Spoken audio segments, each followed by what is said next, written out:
So will you please help me join in welcoming Jim?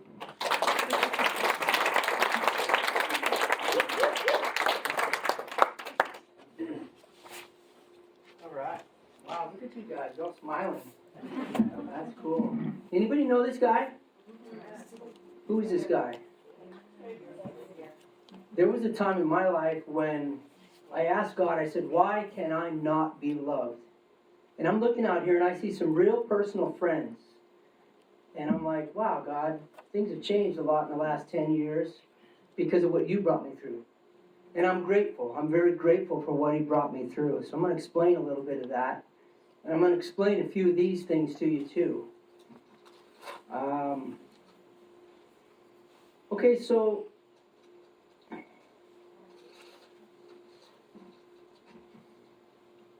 one day about 21 years ago, my daughter was in California and she was like in her mid to late teens. Don't tell her I don't know her age, okay? All right. So I knew that she was very promiscuous, okay? So whenever I'd get a chance to talk to her on the phone or when she would visit, I would tell her, if you get pregnant, do not get an abortion, okay? So about 21 years ago, she gave me a phone call and she said, Dad, I had an abortion. And I was PO'd. I was not a gentleman about it. And I had some words with her and I called her a murderer, which was an absolute mistake. And I shouldn't have done that, but I meant what I said. I was very angry about the whole thing. But this is before God rattled my cage. And then about 2 weeks later, I was sitting on a forklift, and this little bluebird landed on the steering wheel. And I looked at that bluebird, and I thought of a scripture that talked about, be careful what you say, because the little bird will take the message to somebody. And I knew that God had a message for me, and I asked him, I said, what's up, God? And he told me in my heart, that moment, he said to me, you need to pray that you're ready for the news that I have for you today. And so I did. Yeah, me too. Yeah. And so I did, I prayed, and I got home from work that day, and my wife said, your stepfather called, and he wants to talk to you. So I called him up, and he said, your mother has been killed today. That was about 2 weeks after I learned about the abortion, right? And so now I'm really mad.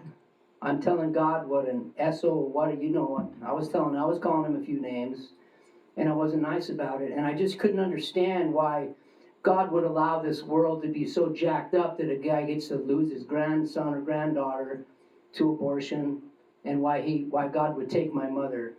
And at that moment, I was standing in my kitchen by my back door, and I looked over at my sink, and my mother was standing by the sink. I was having a vision of my mother. Take a wild guess at what she had in her arms. A baby. Yeah, the baby. And little did I know that years later, we would connect again through God. Okay, so years go by, and my anxiety, my fear, everything that I was not living right. I called myself a Christian. I went to church every Sunday. I prayed at every meal. Good little pious boy. But the problem was, I was living for me. And I called myself a Christian. And it was kind of weird because I had this form of a faith inside of me, but I was actually denying the power of what God could do to a person because I was completely unaware of what he could do to a person. So, let me back up a little bit. In my childhood, I was raised in alcoholism and really some extreme violence. My father was a very violent man. He would line us up on the couch, my mother, my brother, my sister, myself, and he would literally shoot bullet holes around our head. And I did not understand the effect that would have on me until years later when I went in the Navy and I actually saw what man can do to each other. They kill each other. And that's when it rang a bell as to what I had seen. So, needless to say, later on, my mother left. She had to. I don't blame her. I never did. I was angry at her for a while for leaving us with my father. But later on, that got forgiven pretty quick after I understood what life and death was. And still, at that point, I didn't know what life and death was. I had no idea. Okay. So because she left and I was in a home where there was a lot of violence, I grew up pretty needy and insecure. My brother, he totally lost his mind, and he was absolutely violent. You say the wrong word to him, and he would just literally kick the living daylights out of you. And I remember more than once laying on the ground, and he was doing one of these numbers on me. And I never laid a hand on him because I was afraid of him. Okay? Now, my sister was a different story. My dad had a problem.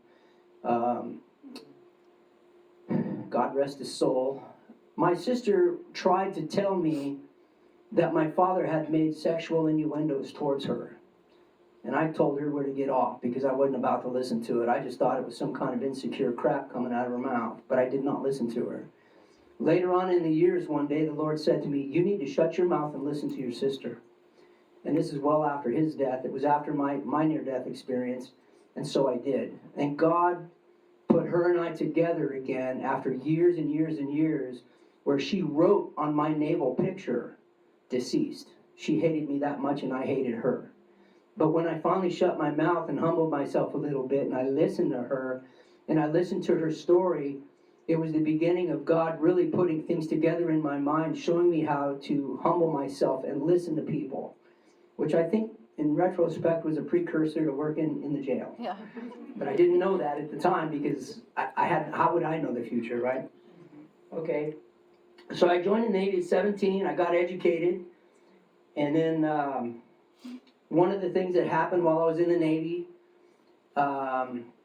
we were on a cruise on a carrier, and I worked in a squadron.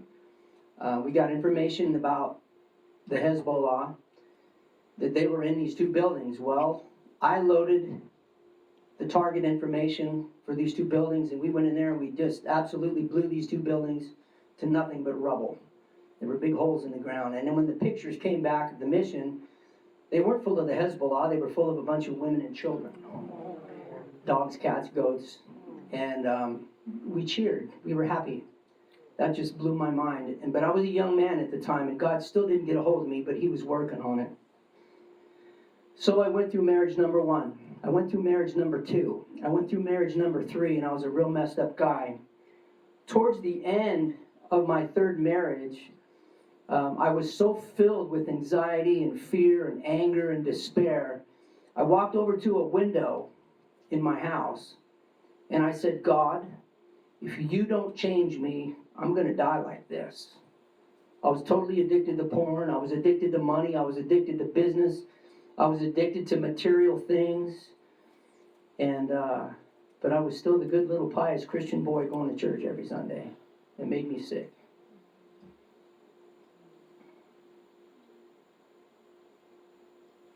So about the time that I found out that my wife had been having 20 years worth of affairs on me, that's when I said to God, I said, why can I not be loved? And I don't blame her, because you know what? I was a real lousy husband, and I was addicted to porn, so I was cheating on her as much as she was cheating on me. But that was the day that I decided to commit suicide. And so she left, and I started loading down the pills. And then she came back in the house and she caught me. And I shoved her away because I was a lot stronger than her. And then while she was on the phone with the sheriff, she was absolutely frantic and just screaming. I don't talk about this very often. And then, so I walked over to this picture of my mother right after I finished swallowing. It was like 172 nighttime Tylenol PM. I wanted to go, and I meant it too. I walked over to a picture of my mother. It was on the wall in our kitchen, and I said, Mom, I'll see you in a few minutes. And then so I started to walk down the hallway to go outside, and I was getting wobbly. I couldn't stand much any longer, and I started to hit the ground, and I heard my wife scream, no, God, no, please don't go down. She's still pretty jacked up to this day, but I can't undo it. But God can. So I said to myself, you know, I got to get outside. I can't die in front of her like this. And as soon as I opened the door, I could hear the squad cars coming. And I thought, well, I'm going to get out into the field where the grass is really tall, and by the time they find me, I'll be gone. It'll be too late. It'll be good. But they were too close. And so I decided to hide behind a shed, and I just dropped. And I was like in and out of consciousness. And I heard two voices say, "Here, we found him." And one of them was one of my best friends by the name of Dan and a sheriff's deputy. They found me. And they were dragging me out to the ambulance. And my very best friend, Herman Cornelius, he's an amazing man. He's just been like a father to me. He saw the ambulance and everything by my house, and so he came over there, and he was sitting in his car, and they were dragging me by his car. And I looked over at his eyes, and I saw his eyes, and that man loved me, and I knew he loved me. I saw love for the very first time in my entire life, looking at my best friend. And then after that, I was out. Okay.